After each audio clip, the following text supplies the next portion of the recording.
అలాగే పెద్దలు సీనియర్ నాయకులు తెలుగుదేశం పుట్టినప్పటి నుంచి వ్యవస్థాపకుల్లో ఒకరైనటువంటి అన్నగారు శ్రీ గోరెట్ల బుచ్చి చౌదరి గారు,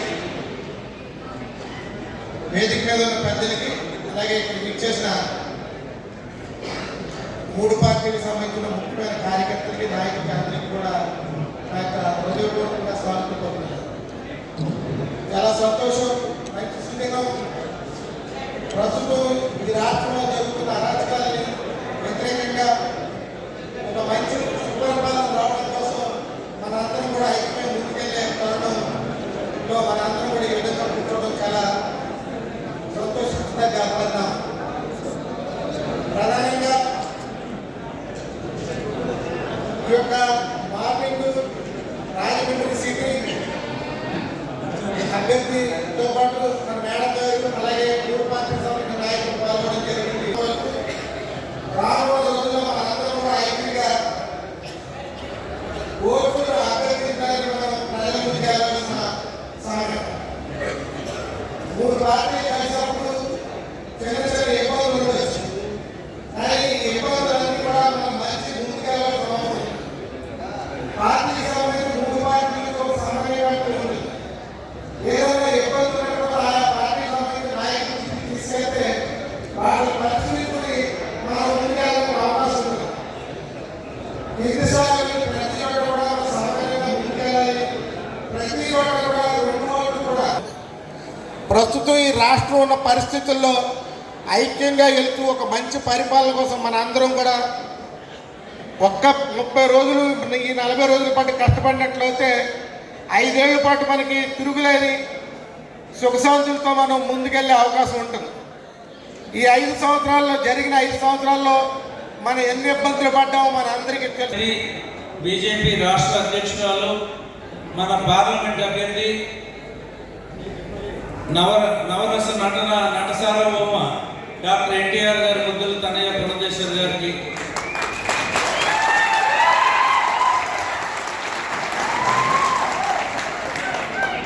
అదేవిధంగా ఆ అన్నగారు పార్టీ పెట్టినప్పటి నుంచి టీడీపీ అంటే బుచ్చి చౌదరి గారు, రాజమండ్రి అంటే బుచ్చి చౌదరి గారు అనేటువంటి బుచ్చి చౌదరి గారు. ఈ కార్యక్రమంలో రూరల్ అసెంబ్లీ కన్వీనర్ శ్రీధర్ గారికి, అదేవిధంగా ఈ పార్లమెంట్కి కన్వీనర్గా బీజేపీ నుంచి ఉన్నటువంటి మన మిత్రుడు నాగరాజు గారు, అదేవిధంగా ఈ కార్యక్రమంలో పాల్గొన్నటువంటి తెలుగుదేశం నాయకులు, జనసేన నాయకులు, చాలామంది పేర్లు నాకు తెలియదు. అంతేకాకుండా ఎన్డీఏ కూటమి తరఫున విశేషంగా వచ్చినటువంటి ఎన్డీఏ కుటుంబ సభ్యులందరికీ నా హృదయపూర్వక నమస్కారాలు. చాలా సంతోషం. తక్కువ సమయంలో 1 రోజు క్రితం అనుకోవడం జరిగింది ఈ సమావేశం ఏర్పాటు చేసుకోవాలి. మా కేడరు, మీ కేడరు, జనసేన కేడరు అందరూ కలిసి ఒక సమావేశం పెట్టుకోవాలని చెప్పి 24 గంటల క్రితం అనుకోవడం, ఇంత పెద్ద ఎత్తున ఈరోజు పెట్టుకోవడం జరుగుతుంది. దేశానికి నరేంద్ర మోడీ గారి నాయకత్వం ఏంటో మనం చూసాం. కోవిడ్ వచ్చినప్పుడు కోసం ఈ కూటమి ఏర్పడింది. చిన్న చిన్న లోటుపాట్లు ఉన్నా కానీ పెద్దలు అందరూ ఇక్కడ పరిష్కరిస్తారు. డబుల్ ఇంజిన్ సర్కారు వస్తే ఏంటో మనం చూసాం. రాష్ట్రంలో కేంద్ర ప్రధానమంత్రి గారు వచ్చి 2019 మార్చి నెలలో రైల్వే జోన్ అనౌన్స్ చేశారు. ఇప్పుడు వరకు ల్యాండ్ ఇవ్వలేదు. రాష్ట్ర ప్రభుత్వం బాధ్యత ల్యాండ్ ఇవ్వడం. ఎక్కడో ల్యాండ్ ఇచ్చారు, అది మునిగిపోయే ల్యాండ్, వర్షం వస్తే మునిగిపోయేది. అదే కాకుండా డిస్ప్యూట్ ల్యాండ్ 106 కోట్ల బడ్జెట్ శాంక్షన్ అయ్యి డిపిఆర్ రెడీ అయ్యి డిజైన్ ఫైనల్ అయ్యి ఉంది. ల్యాండ్ ఇస్తే జోన్ వస్తుంది, అది రాలేదు. పోలవరం జాతీయ హోదా ఇచ్చాం, 75% తెలుగుదేశం టైంలో పనులు పూర్తయింది. ఇంక 25% పూర్తయితే స్వర్ణాంధ్రప్రదేశ్ అవుతుంది, ఆంధ్రప్రదేశ్ అని చెప్పి మనం అందరూ భావిస్తే ఈయన వచ్చాడు. పేరుకే రివర్స్ టెండరింగ్ అని చెప్పి పాలన కూడా రివర్స్. 850 కోట్లు నేను సేవ్ చేశాను టెండర్లో చూపించి ఈ రోజు 10,000 కోట్ల బడ్జెట్ పెరిగిపోయేలా చేసిన ఇలాంటి అసమర్థ ముఖ్యమంత్రికి మనం ఇంటికి పాల్సిన అవసరం మనకు ఎంతైనా ఉంది. అదేవిధంగా అమరావతి ప్రపంచంలోనే దేశంలో ఎక్కడికి వెళ్ళి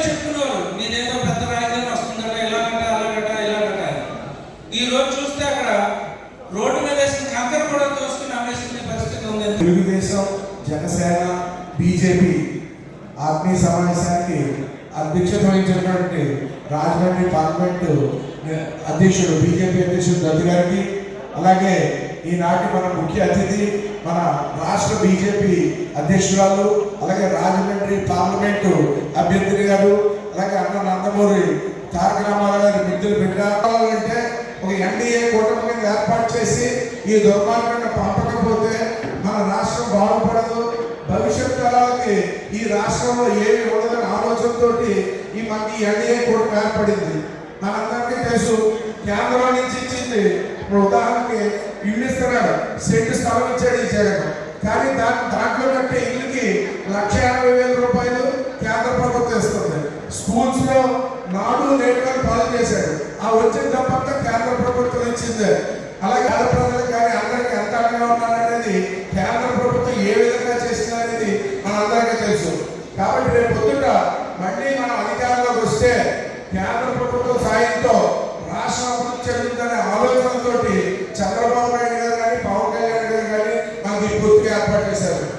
కాబట్టి మనందరం కోరేది ఏంటంటే రేపు మొత్తం ఈ దుర్మార్గం జగన్ సాగనంపి మనం ఇక్కడ పోటీ చేస్తున్నటువంటి బుచ్చయ్య చౌదరి గారిని 1,00,000 కోట్ల మెజార్టీతో గెలిపించుకోవాలి. దాంతోపాటు బుచ్చయ్య చౌదరి గారికి 50,000 వచ్చిన 60,000 కోట్ల మెజార్టీ వచ్చిన మన బీజేపీ పార్లమెంట్ అభ్యర్థి గారికి కూడా అన్ని ఓట్లు వచ్చేలాగా, అవసరమైతే 4 ఓట్లు ఎక్కువగా వచ్చేలాగా తిరుగుతున్నాం. ఇంతకాలం మన అందరం ప్రతి డోర్ టు డోర్ కి సైకిల్ అనే తిరిగాం, కానీ సైకిల్ తో పాటు మన పార్లమెంట్ అభ్యర్థికి కమలాన్ని ఓటేసి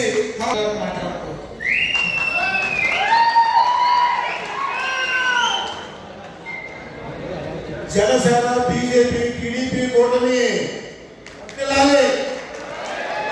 ఎవరిని 3 కుటుంబాల పైన అందరూ ఉంటే కింద నుంచి స్పందన రావట్లేదు. జనసేన, టీడీపీ, బీజేపీ ఐక్యత, జనసేన, టీడీపీ, బీజేపీ ఐక్యత. మన రాష్ట్ర బీజేపీ అధ్యక్షురాలు మన రాజమండ్రి పార్లమెంట్ బీజేపీ కూటమి అభ్యర్థిగా పోటీ చేసి ఎంపీగా గెలవబోతున్న శ్రీమతి దగ్గుబాటి పురంధేశ్వరి గారికి, అలాగే రాజమండ్రి రూరల్ నియోజకవర్గం నుండి ఎమ్మెల్యేగా గెలవబోతున్న శ్రీ గోరింట బుచ్చయ్య చౌదరి గారికి, అలాగే వేదికను అలంకరించిన జనసేన, బీజేపీ, తెలుగుదేశం నాయకులకి, అలాగే స్టేజ్ ముందు కూర్చున్న అందరికీ నా హృదయపూర్వక నమస్కారాలు తెలియజేసుకుంటూ, ఈ రాష్ట్రంలో అరాచక పాలన వైదొలగాలనే ఉద్దేశంతో జనసేన, టీడీపీ, బీజేపీ కూటమిగా ఏర్పడి ఈ రాక్షస పాలన పారద్రోలాలనే ఉద్దేశంతో ఈ కూటమి ఏర్పడింది. ఈ రాక్షస పాలన నుంచి మనం విముక్తి పొందాలంటే మనం ఖచ్చితంగా ఇక్కడ రూరల్లో మనం కూటమిని గెలిపించుకోవాలి. ఖచ్చితంగా మనం ఈ రాక్షస పాలన మనం అంతమొందించాలి. ఈ వ్యవస్థలన్నీ కూడా ఈ జగన్మోహన్ రెడ్డి గారు మొత్తం వ్యవస్థలు, పోలీసు వ్యవస్థ కానీ, రెవెన్యూ వ్యవస్థ కానీ, ప్రతి వ్యవస్థనే కూడా అస్తవ్యస్తం చేసేసి మొత్తం రాష్ట్రాన్ని సర్వనాశనం చేసేసాడు. మొత్తం వయసు అయిపోతుంది. ఆ రోజు చంద్రబాబు నాయుడు గారు ముందు చూపుతూ మన ఐటీ రంగం తీసుకొచ్చారు. ఐటీ రంగం తీసుకురావడం వల్ల ఈ రోజు కొంతమంది హైదరాబాద్ వెళ్ళి ఉపాధి పొందుతున్నారు. అది లేకపోతే ఇక్కడ మరీ అంతవ్యస్తంగా ఉంది. మనకి వరి పంట ముఖ్యం, కానీ ఇక్కడ గంజాయి బాగా పండిస్తున్నారు.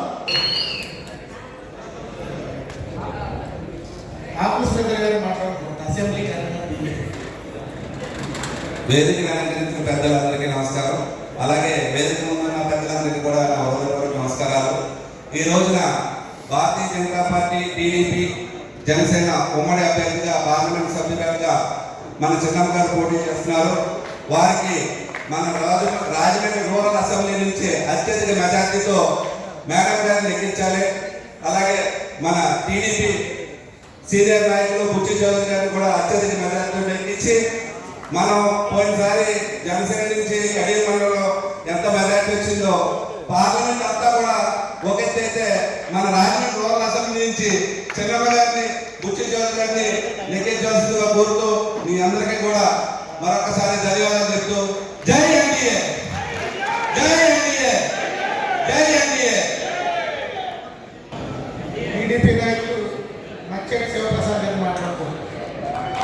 అదేవిధంగా బుద్ధి చౌదరి గారు ఇక్కడ శాసనసభ్యులుగా పోటీ చేస్తున్న విషయం కూడా మనందరికీ తెలిసిన విషయమే.